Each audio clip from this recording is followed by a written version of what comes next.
Say morning to the sheeps. Good morning. They're all huddled up to keep. See the little sheeps?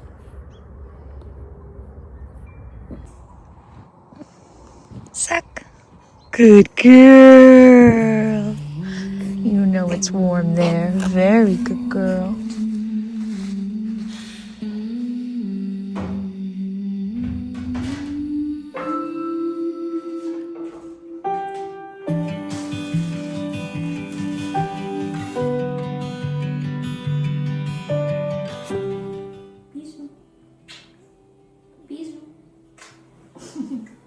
I love you so much.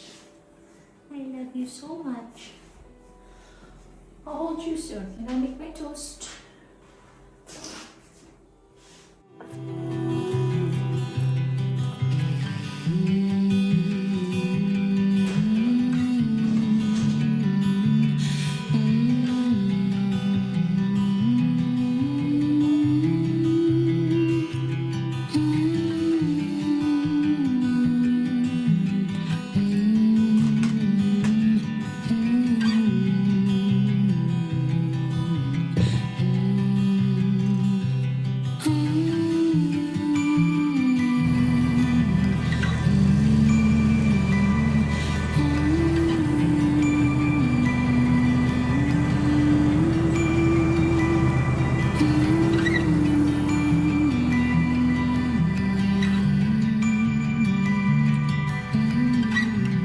Apple!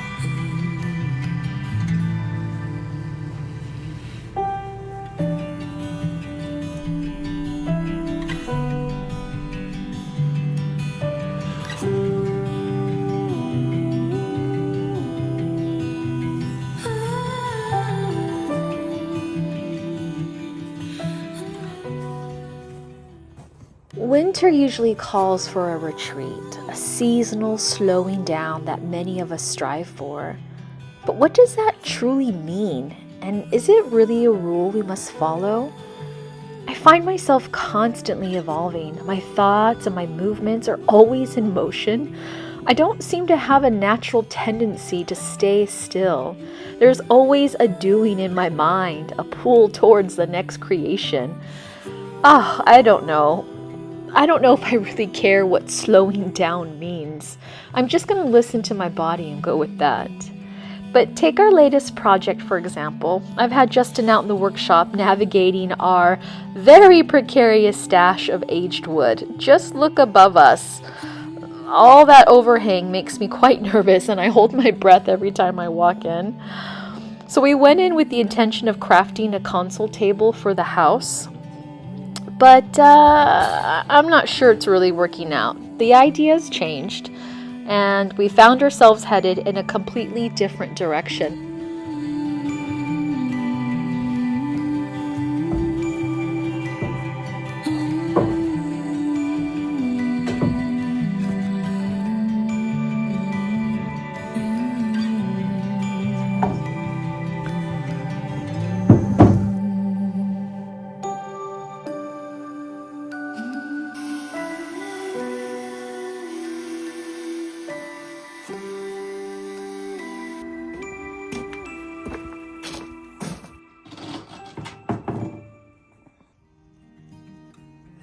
Well, here I go at another do-it-yourself trial.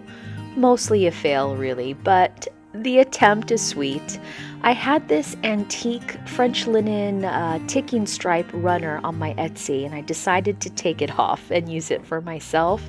I was watching another vlogger, Jeni from the Ozarks. Let me know if you watch her channel. And I saw all of her beautiful stockings along her fireplace, and I just had this idea. I'm gonna make one for Apple. I'm using an old stocking that I bought off of Etsy. It comes from Turkey. It's a Killen stocking that I bought for BB last year, and I didn't want to reuse it for Apple for sentimental reasons, so that's why I decided to make Apple her own. And like I said, I'm just using it as a guide and sew up the edges, but things didn't work out quite like I had hoped. You'll find out why.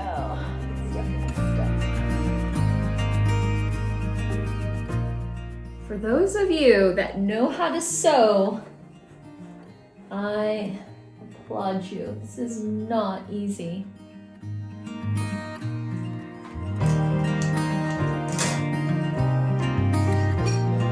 I give up. I give up. I give up. Why aren't you working for me? All right. So I am not a seamstress. The only thing I've ever sewn with that singer were curtains, and I made a couple of pillowcases. But I think it's this material, the fabric, so thick that my needle cannot penetrate through it. So I'm resorting to the glue gun. I got one side done, and I'm sure if I turn it over, I'm scared I'll turn it over. So that's what I'm gonna glue now.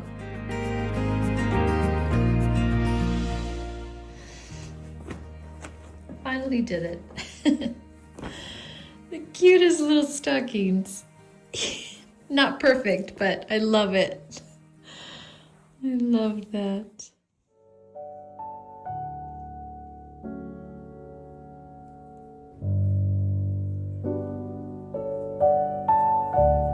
I think she has a smile on her face now.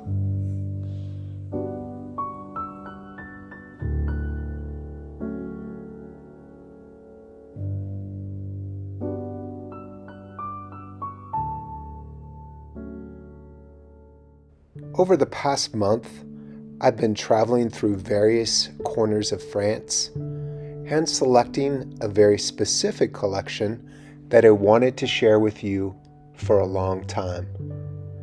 These are 19th century reliefs, portals into an era when the world was expanding and travelers sought to capture the beauty and the divine in a tangible way. Building this collection has been a labor of love, and today I want to share the romantic stories that these objects have been whispering for over 100 years. Imagine for a moment the 19th century traveler on a grand tour.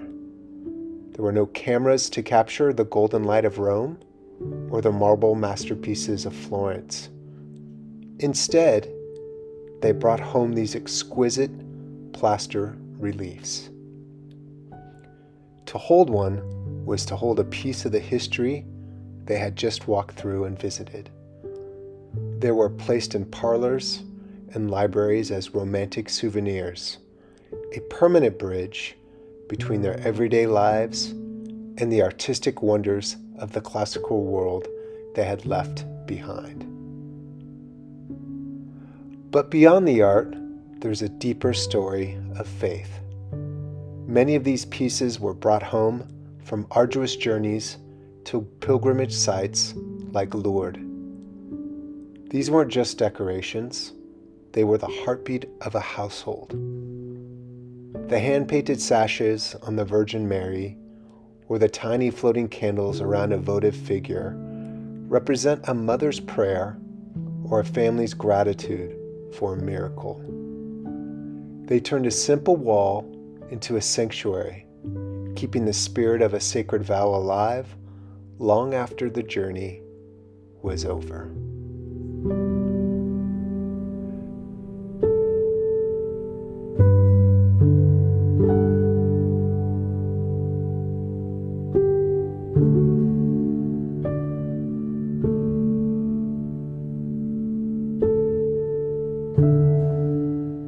Some of the most romantic pieces in this month's curation are the most personal.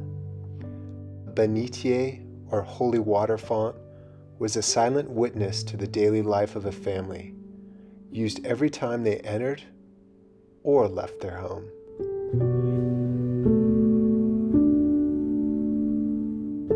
And the four tiny 18th century reliquaries, with their handwritten notes like Saint Jean, feel almost like letters from the past. They are small, portable devotions that survive centuries in a pocket or a traveler's trunk.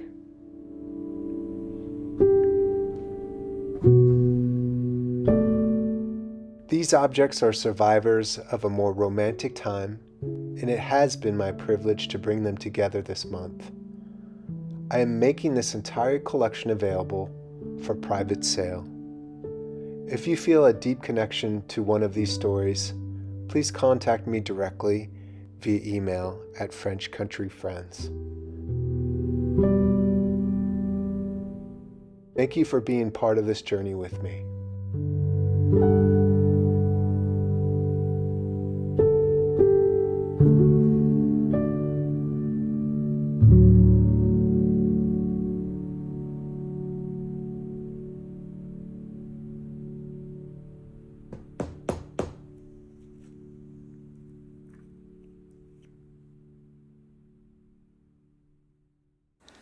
That is so pretty.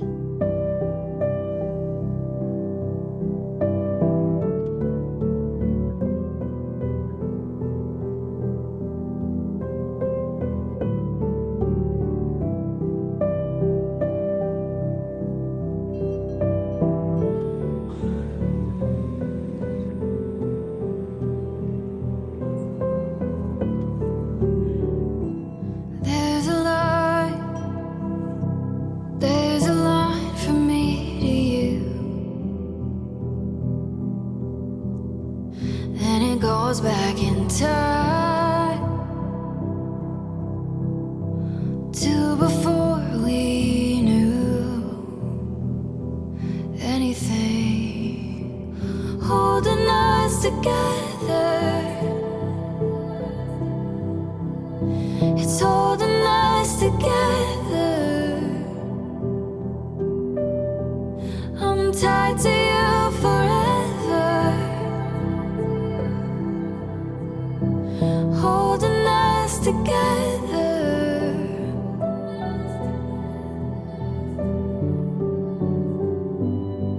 My home is not a house, it's the place where you are found.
have a little surprise to share with you. Justin and I have started a brand new channel called The Quiet French Table. It's a space dedicated entirely to quiet vignettes, soft music, and those thrifted French wares we all love. As we start this journey, we have a small Christmas wish. If those videos bring you a moment of peace, please consider subscribing. It's a simple way to support our creative efforts and help our small channel to grow. For those of you who love a bit of screen shopping, keep a close eye on those videos. Some of the pieces you'll see will actually be available for private sale. You can find all the details in the description box on those videos. We'd love to see you there. Thank you for being a part of our beginning at the Quiet French Table.